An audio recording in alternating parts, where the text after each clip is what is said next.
Assalamualaikum warahmatullahi wabarakatuh. Saya mewakili kumpulan ProAct 23 akan membentangkan projek inovasi kami yang bertajuk Cashflow Simulator. Sebelum saya meneruskan pembentangan projek inovasi saya akan memperkenalkan ahli-ahli kumpulan ProAct 23, di mana saya adalah Narisma Berisa, ketua kepada kumpulan ProAct 23, manakala ahli kumpulan ProAct 23 terdiri pada Puan Zaimah Muhammad Noor dan Puan Rohaniza binti Janal. Cashflow Simulator dihasilkan setelah kami melalui beberapa proses plan cadangan dan plan tindakan penyelesaian masalah. Telah membuat keputusan inovasi yang kami buat untuk tahun ini adalah Cashflow Simulator. Apakah Cashflow Simulator? Cashflow Simulator adalah satu template yang dibangunkan daripada perisian Microsoft Excel. Tujuan ia adalah membantu bagi pensyarah untuk membina soalan-soalan berkaitan cash flow statement. Memandangkan pada situasi sekarang, bekalan untuk soalan berkaitan dengan cash flow statement adalah berkurangan, tidak cukup untuk diguna pakai oleh pelajar sebagai bahan ulang kaji. Jadi Cashflow Simulator membantu pensyarah-syarah JP Pro untuk menyediakan ataupun menambahkan lagi bilangan soalan-soalan berkaitan cashflow statement. Inilah template Cashflow Simulator. Ia adalah template yang dibangunkan menggunakan perisian Microsoft Excel. Jadi paparan ini menunjukkan paparan Microsoft Excel, di mana kita nampak ada button home, insert. Jadi ini adalah template tersebut. Jadi template ini mengandungi 7 lembaran, di mana lembaran yang pertama adalah profit and loss, lembaran bagi menyediakan statement of profit and loss and other comprehensive income.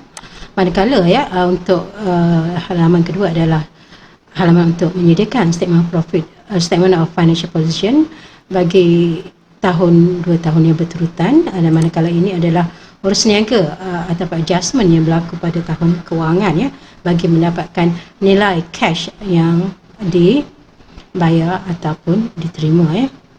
Jadi ini adalah trade receivable, payable dan cost of sale. Di sisi berkaitan urus niaga kredit bagi mendapatkan nilai cash daripada trade receivable ataupun cash untuk dibayar kepada trade payable, dan kita juga ingin tahu apakah nilai purchases pada tahun tersebut.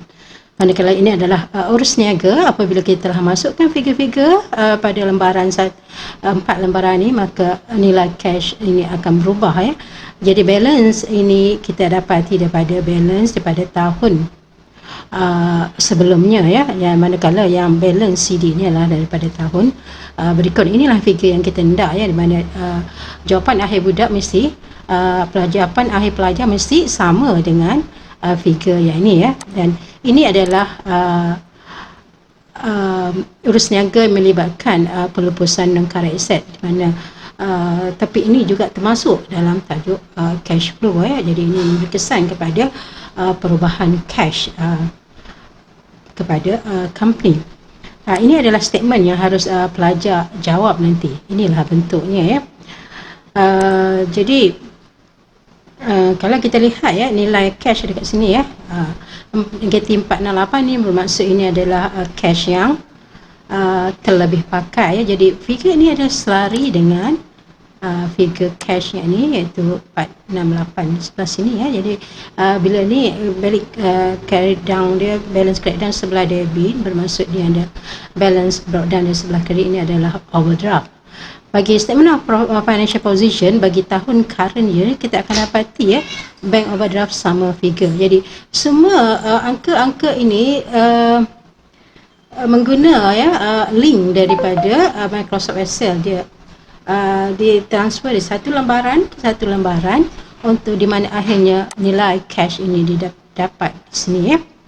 Jadi bagaimana pensyarah menggunakan template ini untuk menghasilkan statement of cash flow.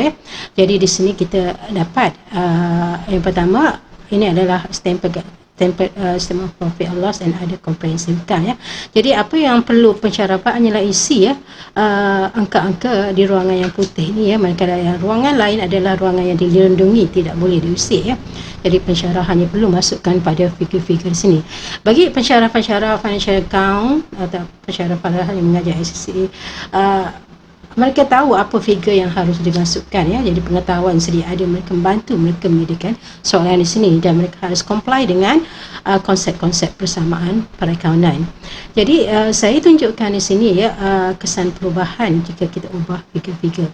Jadi pada tahun keuangannya ini ya, pada current year kita dapati ya tidak ada peningkatan penilaian semula bagi pada non-current estate. Jadi revaluation sebelum property is zero, and this untuk figure bagi cash and cash equivalent pada tahun itu adalah negatif 468,000 ya. Jadi kalau saya ubah ini sahaja ya, katakan ya revaluation pada tahun itu meningkat sebanyak 10,000, secara automatik ya cash flow di sini akan berkurang, bertambah kat sini ya 458 kan, 400 kalau kita tengok check balik kat sini 468 ya. Kalau kita letak balik kat sini tadi bila sebelum tiada perubahan dia, perubahan daripada non current kan amount. Untuk yang ni ya kita dapati bahawa ya untuk revaluation surplus zero maksudnya tiada penilaian pada non current asset ya. Jadi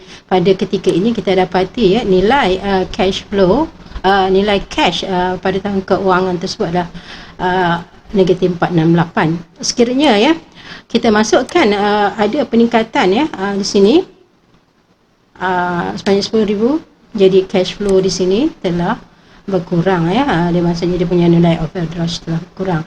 Jadi ini saya tunjuk secara rambang saja bagaimana untuk mengisi figure, tapi sebagai pensyarah dia tahu apa figure yang dia nak tanya kepada pelajar, dia akan ubah ikut yang ini, setiap figure yang ni ya, figure-figure yang bertanda warna putih ini.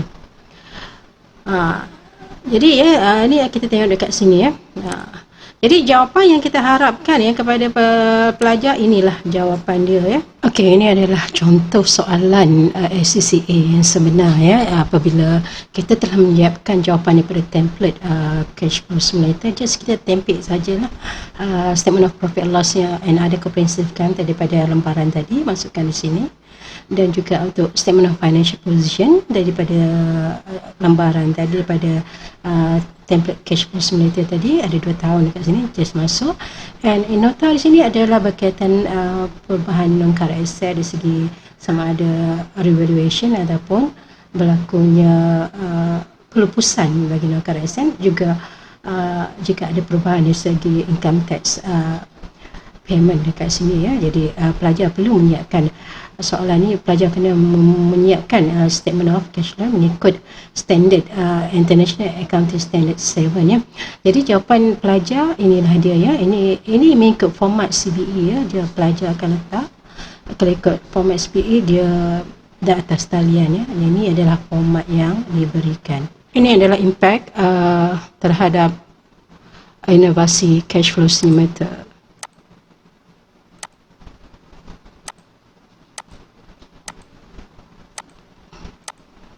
Impact ke atas pensyarah dan pelajar.